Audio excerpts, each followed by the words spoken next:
Oh my God. Woohoo!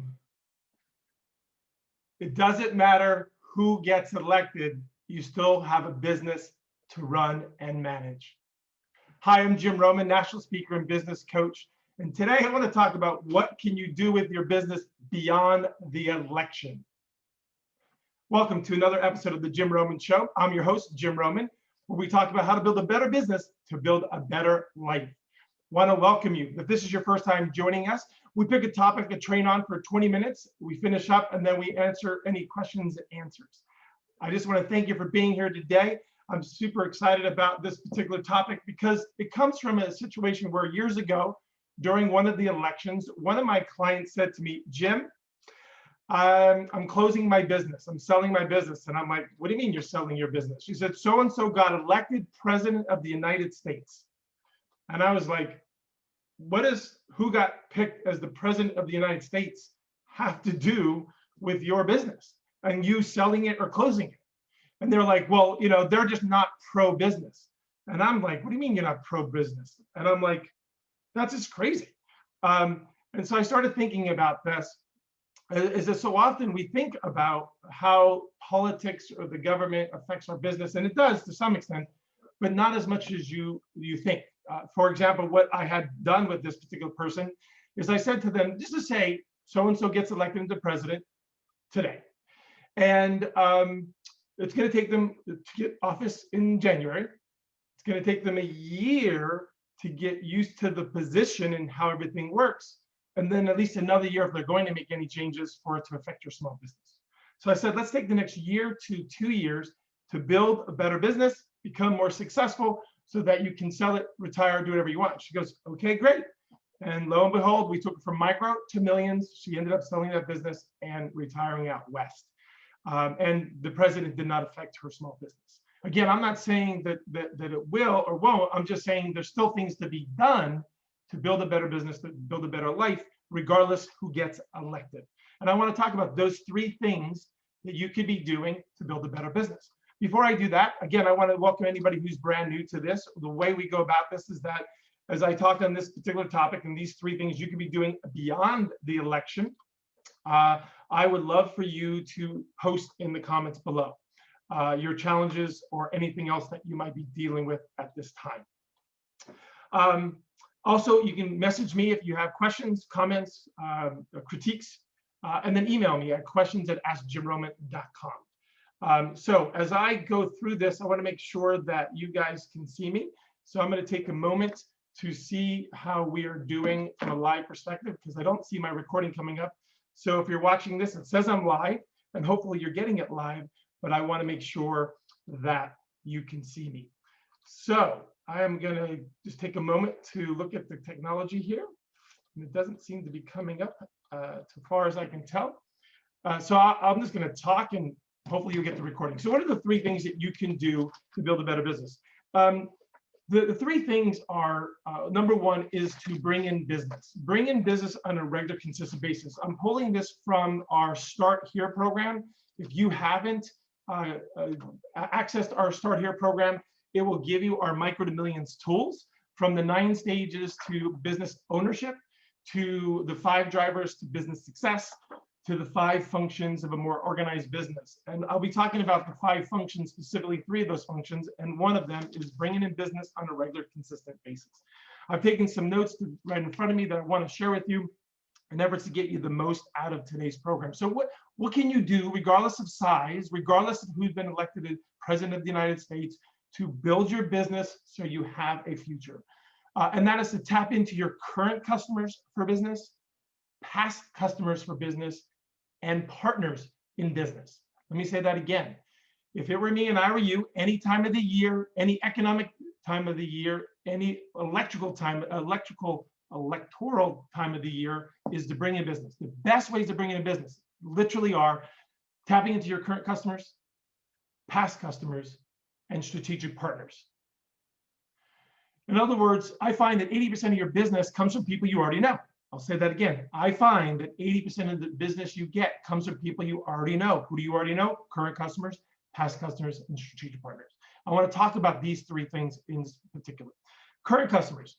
One of the ways of tapping into your current customers is to ask for referrals or ask for reviews. If you're doing a good job, if you're doing an excellent job, you should be able to ask for a review or ask for a referral. How do you do that? Maybe you come up with a referral program or a referral process, or how to gain and get review processes.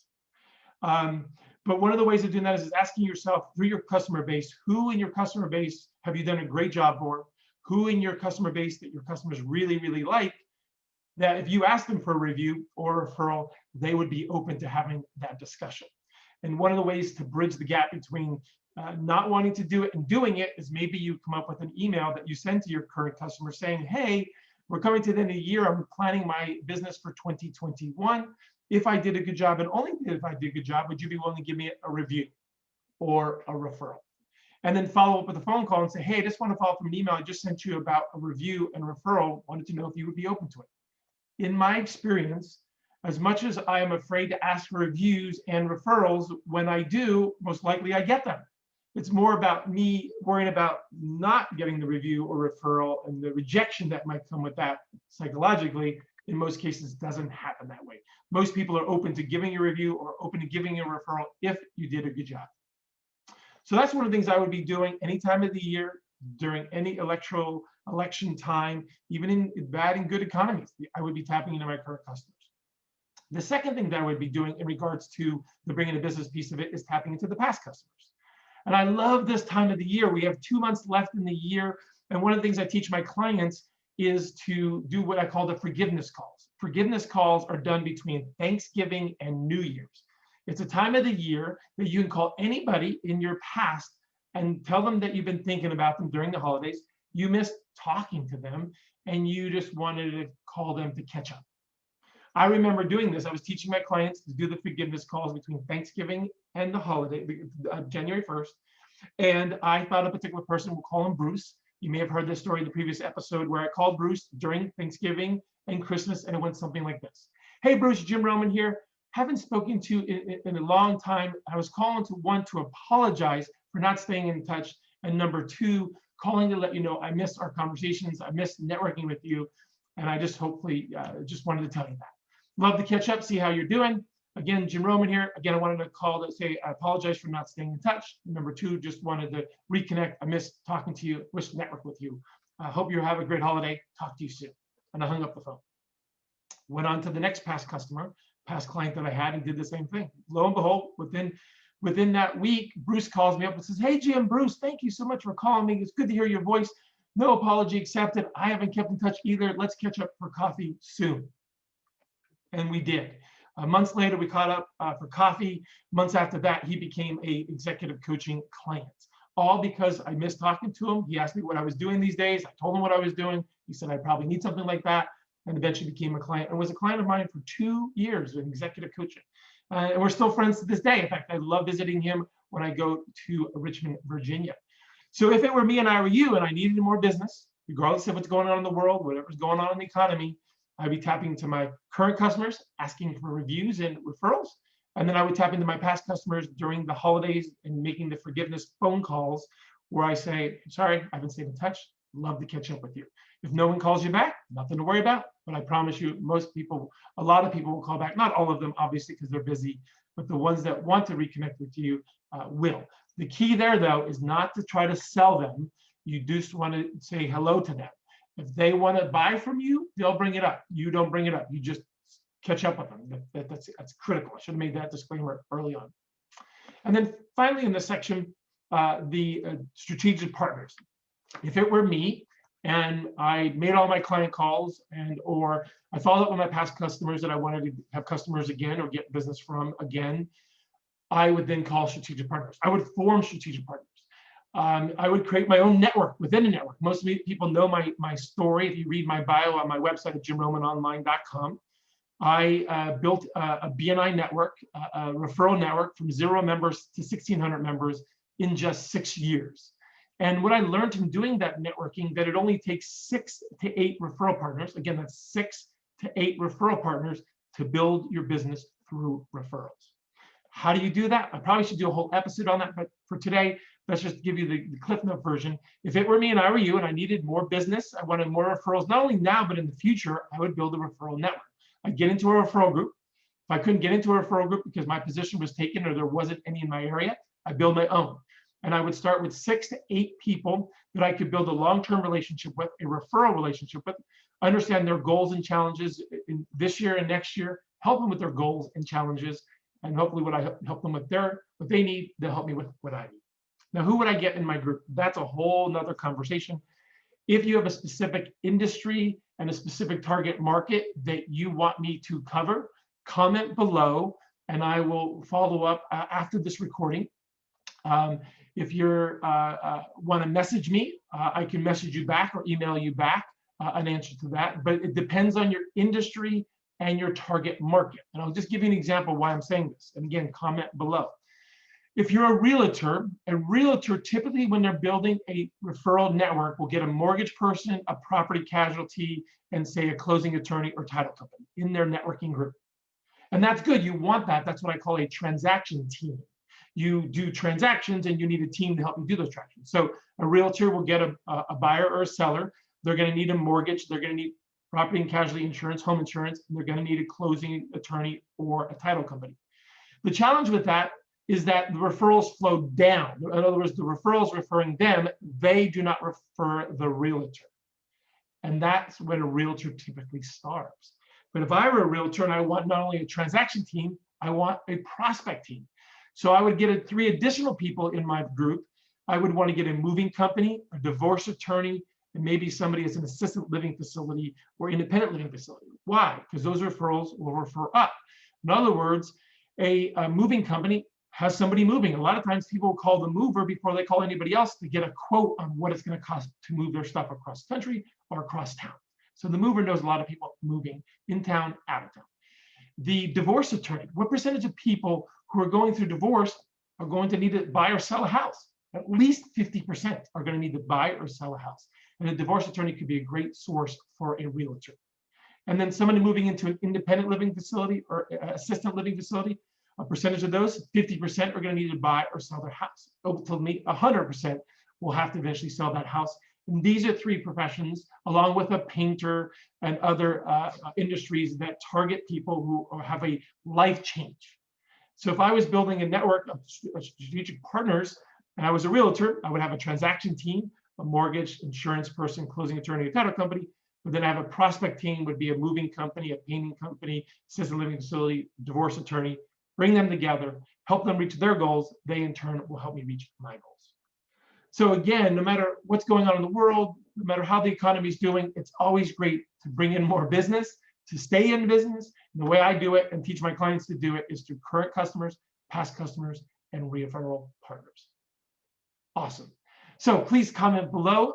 Again, questions, comments, challenges, industries, or target markets, so that I can follow up with you in the comments, or email me at questions@askjimroman.com, or you can message me as well in this application. Oh, and don't forget to follow me on Facebook, Instagram, Twitter, LinkedIn, YouTube, all of those social medias. Great way to get more of my content, access to my knowledge, to help you build a better business, to build a better life. So what is the second category, the second area that no matter what's going on in the world, what's going on in business, I would be doing if it were me? I would be getting the work done. So again, that's one of our functions of the 5 functions, is getting the work done. And there are 3 things I want to talk about in this particular area. One of those is block timing. One of the things that you want to be able to do in block timing is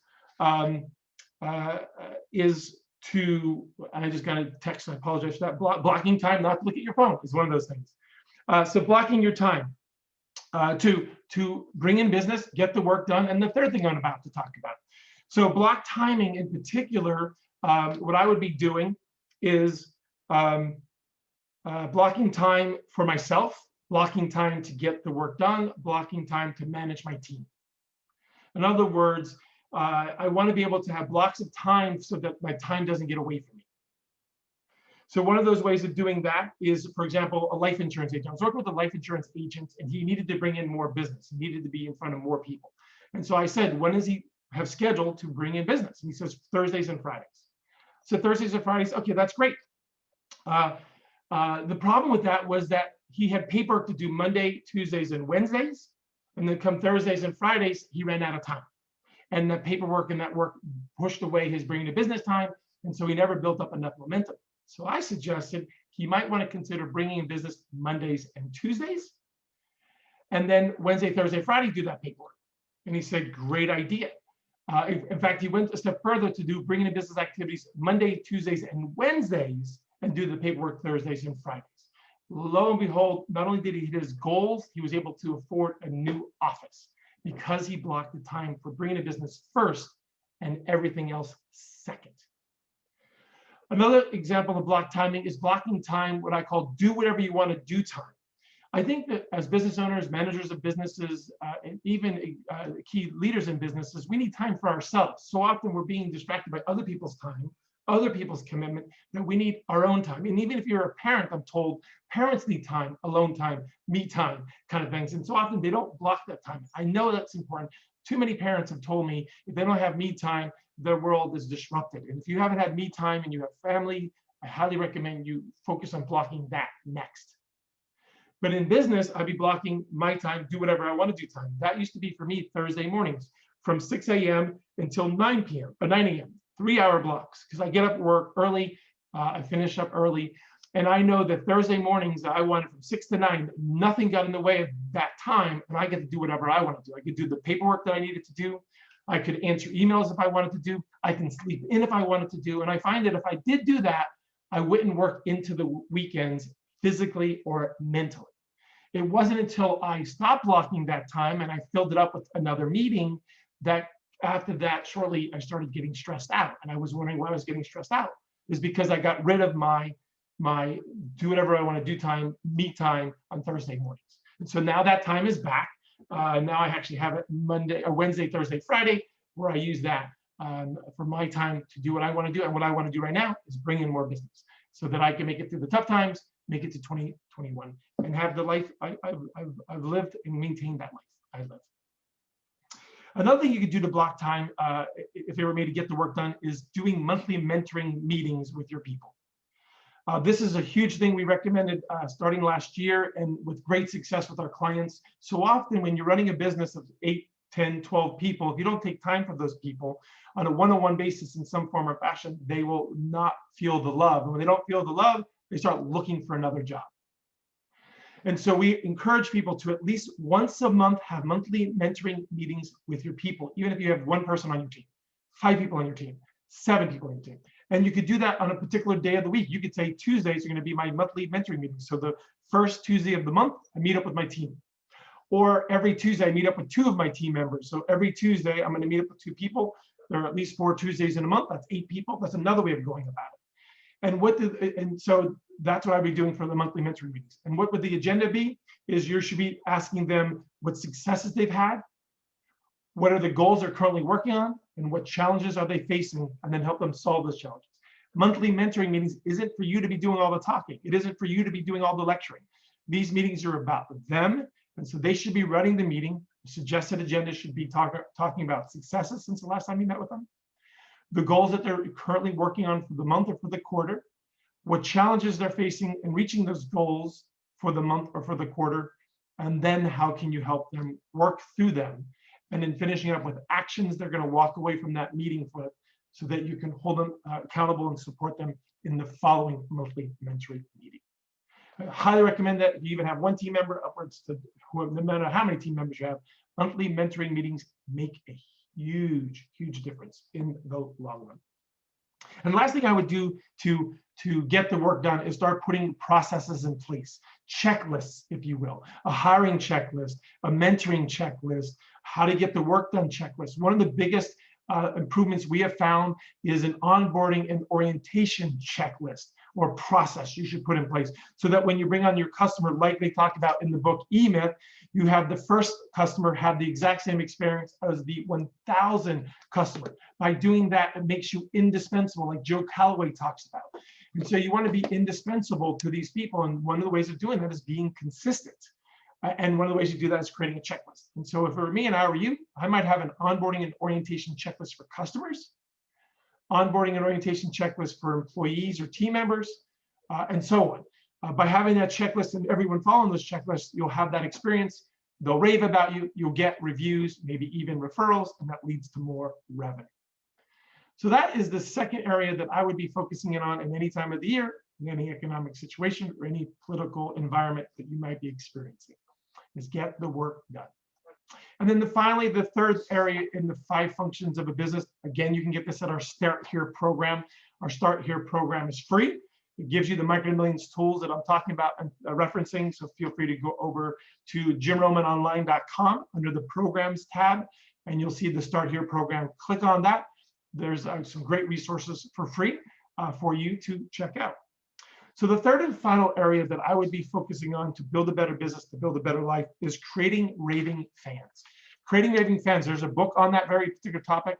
I talk about this regularly. In fact, a lot of cases for some of you, regardless of size, maybe you should start here with creating raving fans. By creating raving fans, it brings in more business. By bringing in business, you make more money to hire the people to get the work done. So really, if you think about it, if we all did creating raving fans would lead to bringing in a business, make enough money to hire people, might be the formula for your success at any time of the year. What can you do to create raving fans?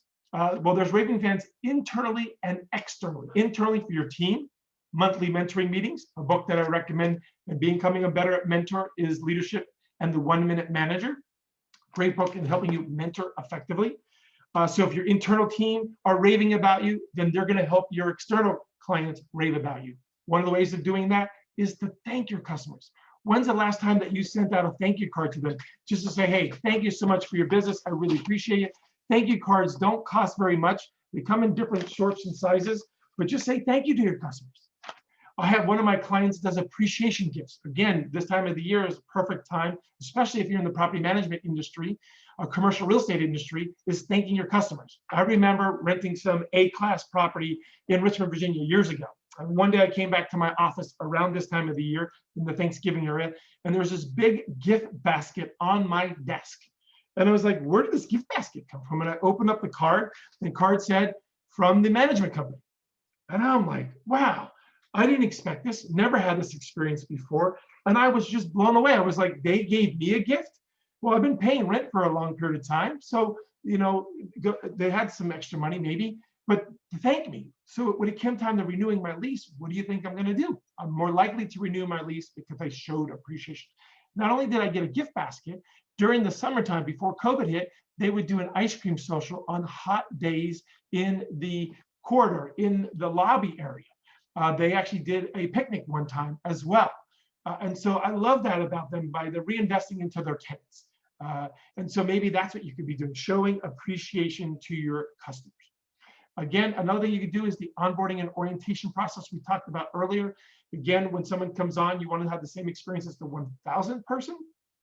Another thing, a way of doing that is probably getting the work done and creating events is a handoff process. I've worked with a lot of contractors over the years, helping them go from micro to millions, especially while having a life. And I find in the construction industry, contracting, remodeling industry, so often the salesperson or sales division sells the customer, hands it over to operations for getting the work done, and the handoff is not done effectively, and balls get dropped, materials don't get covered, and the customer gets upset. And so maybe by getting the work done and creating fans, you develop a handoff process from sales to operations, from the sales team to the field team. That might be a big deal. And one of the things that we did in this particular situation is we created a folder. It was a simple folder, just like this, and inside it was a checklist. Do I have a copy of the contract? Do I have a copy of the schematics? Do I have copies of the pictures? Are all the pricing there? Did the customer sign off on the quote? Did the customer sign off on agreeing to the agreements? And making sure that everything is in the folder and that I, as the operations, the field person, reads this and I sign off from the salesperson that they hand it to me and I sign off, I'm accepting it. Versus just going, here you go, good luck and try to figure that out, versus have a formal handoff process.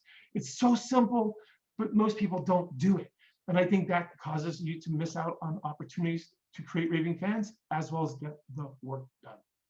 So as I finish up today's topic of training, I just wanted to leave you with these final thoughts. Other than if you like what you heard today, please remember to share, like, and click the notification button. Always comment, reach out to me via email, or message me if you want me to cover particular topics a little bit deeper. I want to do a special session in the near future called digging deeper on any one of these topics, whether it's block timing, spend an entire half hour on block timing, or creating raving fans, spend an hour on that, and actually do a whiteboard session. It won't be live as much as it will be a whiteboard session, which could be live if you want it. Again, comment below, reach out to me. What do you want? Because I'm here to serve you in the end.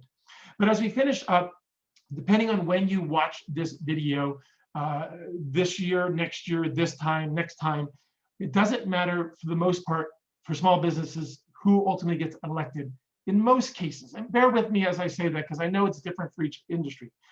But if it does affect you, it won't affect you as much if you focus on creating raving fans that brings in business so you can afford to use other vendors and suppliers or hiring people to get the work done. And hopefully these tips and tricks and tools will help you to do that. I've been teaching this for a long time, and I have found with my clients that if they can take any one or two of these little tips today to implement today, they're ultimately going to get to a better place where they build a better business to build a better life. So I want to thank you for joining us. Again, I'm Jim Roman. Remember, the more you know, the more we grow. So that concludes the 10 to 20 minute training topic. Now I want to go into questions that you have sent in for me to answer. So I'm going to read those from the questions that I received for today. If you have additional questions, remember to message me, email me, or comment below. So one of the questions around this topic today is, how do I approach my current clients or past clients to make it easier? Great question. I know a lot of times we have call reluctance. Whether it's a current customer asking for referrals or reviews, or past customers you haven't talked about in a while. And so I, a lot of times, have call reluctance as well, because if you know my story, I hate rejection. And a lot of things I've developed is to not get rejection, but get people to buy from me. And so what I would do, and I mentioned this earlier, but it's good to repeat, is for me, if I'm going to reach out to a current customer, past customer, or even a strategic partner, I always start with an email. I get my thoughts down on paper and what I'm thinking. For example, if I'm reaching out to a customer and saying, hey, I am finding, I am looking to build my business for 2021, and I'm looking for referrals. And I'm trying to find ways to make it easier for my customers to refer me. And now, again, this is in an email. Here's the ways that people have referred me in the past. Can I ask you, how can I make it easier for my clients to refer me?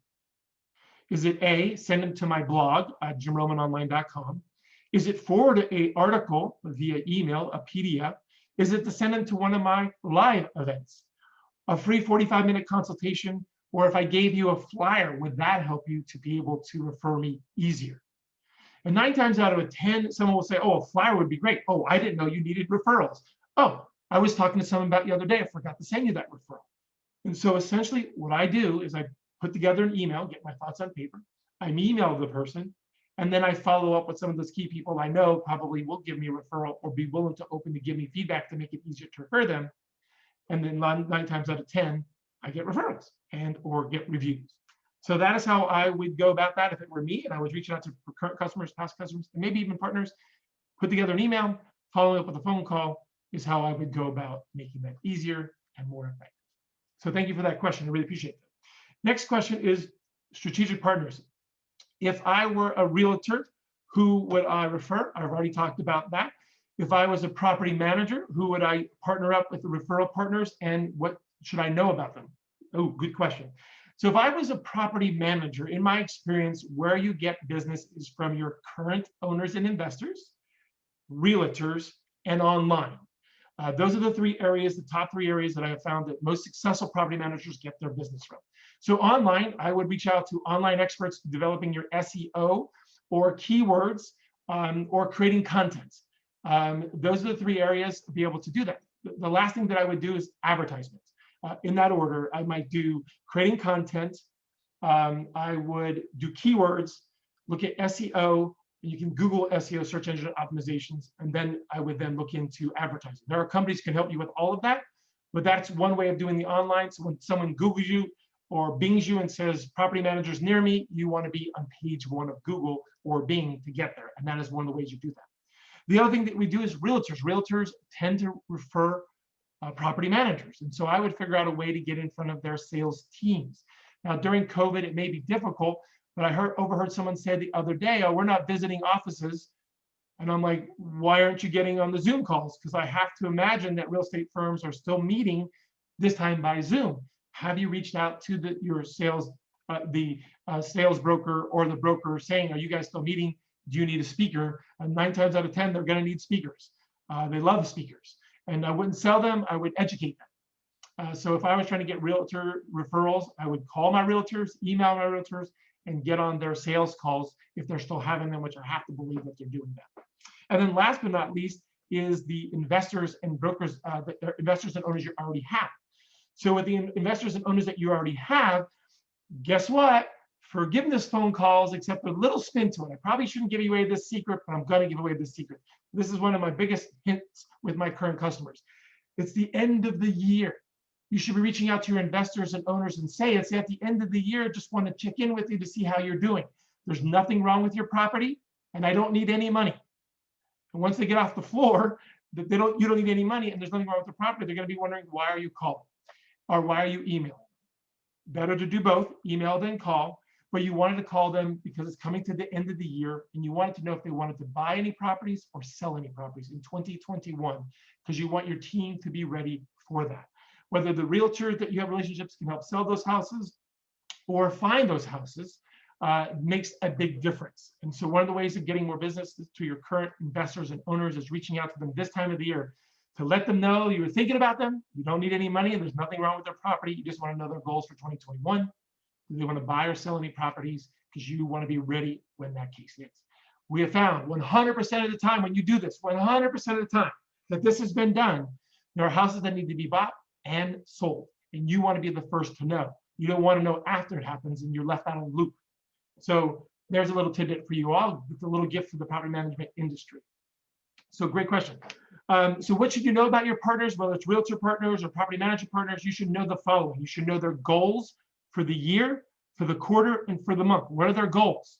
Particularly their revenue goals. Everybody has a revenue goal for the most part. Then you want to know who they want to meet with strategic partner-wise. Most people don't ask that question. They want to meet. Who do you want to meet? Do you want people buying a house? People want to have their properties managed, or somebody who needs a chiropractor. But who can get those people a referral partner? So I should be asking my referral sources, my partners, their goals for the year, their who they want to meet partner-wise, and then what are their challenges that they're facing. So as I partner up with these partners, if I know this, the more that I know about them, as I always say, the more you know, the more we grow. That's where that comes from. The more I know about my partners, the more they're going to want to help me grow my business. So great question. I want to make sure I check on time. We're just about out of time. So 1 or 2 more questions. One of the questions is, what should I block first? So what should I block first when it comes to block timing? That depends on who you are, what industry you are, and what size you are. I think the first thing that I would block, as I mentioned earlier, block time for yourself. So often we get distracted by other people's priorities and we don't take care of our priorities. So I would block time for myself. Mine happened to be Thursday mornings. Another example was I was working with a cell phone company, owned a string of Sprint stores, 6 Sprint stores. He blocked Wednesday mornings for his time, where he would go to a local coffee shop, read the newspaper, drink his cup of coffee first thing in the morning. That's the only time that he had for himself, only time he took for himself. It was because of recommendation by me. Now he says his business technically didn't grow because of it, but his business grew technically. So he didn't give me credit, but he sort of gave me credit. In other words, he took time for himself. That Wednesday morning, drinking coffee, reading the newspaper, because at home he would be with the kids, at the office we would have staff. He never did anything for himself. And so that made a big difference. I remember a realtor, she would get her nails done once a week. Stopped doing that. I recommended she start doing it again. And guess what? Her business started to grow. Why? Because when she was getting her nails done, it wasn't about as much as getting the nails done, as much as she was working on her business, thinking about it, versus being in her business, doing that business. So first thing I would do is block time for myself. The second thing I might block time for is your family, date night, your kids. So often we push that off as business professionals. We're like, we'll get to it. Date night is a critical, whether it's once a month, once a week. I highly recommend blocking that family time, because what the family's happy, you'll be happy. And then the third thing, depending on size, I would make time for my people. So those would be the things that I would block if it were me. One other idea that comes to my mind, I was working with a closing attorney, and he says, well, Jim, how, and realtors say the same thing. How do I block for my business? There's always fires. I said, well, if it were me and I were you, I would block fire prevention time. And I suggested to them Tuesdays from 2 to 4 and Thursdays from 2 to 4. They have nothing blocked but to do fire prevention. And what is fire prevention in the real estate industry? That is calling everybody in the transaction to let them know things are moving along. So if you're a mortgage person and you're going to be doing closing in 2 weeks, I would be calling my clients Tuesdays from 2 to 4 and Thursday 2 to 4 to let them know everything is going forward. Or if I don't have something, I could use that time to get that something from them. Same thing for real estate, same thing for closing attorneys. It works like a champ. The more you can be preventive, the more you can put out those fires before they start. Just a suggestion, it worked for this person. I think it can work for you. And then finally, the last question is how do you create raving fans so you can get the work done? I talked about this earlier. For some of you, it's either creating an onboarding and orientation process for your new customers, onboarding orientation for your employees, onboarding orientation or handoff process for your construction company. In other words, onboarding and orientating a new business that you've brought on or new customer is important. Tell them what you're going to do, email them what you're going to do, remind them what you just said. And then same thing with employees. You want to have a 30 to 60 to 90 day onboarding orientation process. And then the handoff process I said earlier, I would be implementing if it were me to make the biggest difference in my business. So again, I want to thank you. If you're still sticking around for the question and answer person, thank you for being here. Again, as always, if you like what you heard today, please remember to like, share, and click the reminder button. As always, I thank you for being here. Appreciate you. Love you guys. I wish you the best. Remember, again, my name is Jim Roman. The more you know, the more we grow.